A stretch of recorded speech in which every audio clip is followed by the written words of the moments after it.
A large object with a turquoise hue plummeted out of the sky earlier this summer and plowed into the earth south of Las Vegas, somewhere near Needles, California. Yeah, eyewitnesses say this was no meteorite, especially since a bunch of helicopters came looking for it and then hauled it away. I-Team Chief Investigator George Knapp has been talking to the people who saw this thing, and he's here now with the story. Got a fun little mystery on our hands here. The object was seen in the early morning hours of May 14th. It appeared to crash into the ground just west of the Colorado River, and that's when things got interesting for residents of that area.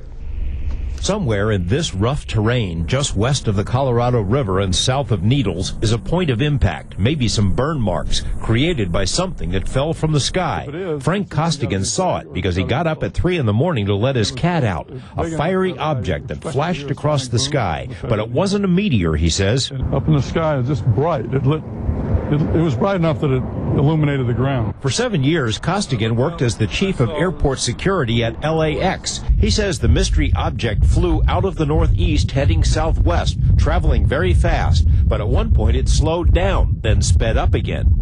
And it went behind a hill, and I waited to see if I could hear it crash, because as big as it was bound to make noise. But he didn't hear a crash. I was coming into work. Hours later, David Hayes, the owner of K-Talks Radio in Needles, was coming to work when he spotted an odd formation of dark vehicles driving off the highway. He drew a picture of the lead vehicle, a large truck with a dome on top and a black structure that reminded him of a stealth fighter. It seemed like it was some kind of surveillance vehicle, but four-wheel drive, and it had government plates, the U.S. government plates on it. And behind it was a couple of vans that were, they looked like support vehicles. The men inside had military bearings, Hayes said, but weren't in uniform. He made eye contact with one of the drivers, and the guy followed him. Later in the day, one of the vehicles was parked outside his station, seemingly conducting a surveillance of the place. You see these guys, and they're staring you down. It's sort of a Men in Black sort of a feel to it? Absolutely. Very serious, serious as a heart attack. I went up to the airport. Coincidentally, Costigan, the ex-cop, works on investigations for Hayes. When he came into the radio station, he told Hayes about the thing he'd seen in the sky, and Hayes told him about the Men in Black. Then they got another piece of the puzzle, a call from a man who lives in a houseboat on the river, who said he saw the fiery object, that it had crashed about 100 yards west of the river, that it landed with a thump. Hayes says he's known the witness for years by the name Bob on the River. Bob thought a plane had crashed and tried to call 911, but his cell wouldn't work, so he moved his boat out into the river and then heard the helicopters. In an interview with journalist Linda Howe, Bob says he saw at least 5 helicopters flying in formation, including a large sky crane. The crane picked up the oval-shaped object, still glowing, and flew away, heading in the direction of Las Vegas. One odd detail, the choppers arrived only 17 minutes after the object crashed. Bob described it to Hayes. About the size of he said it was like the size of a semi-trailer, about like a oblong-shaped thing, and like a tank, something like that. There's got to be something, some evidence on the ground. Out of the blue, the people at the station got a call from a friend in Laughlin who said the Laughlin airport had been inundated on the night of the crash with so-called Janet planes. That's the airline that flies workers to top-secret Area 51.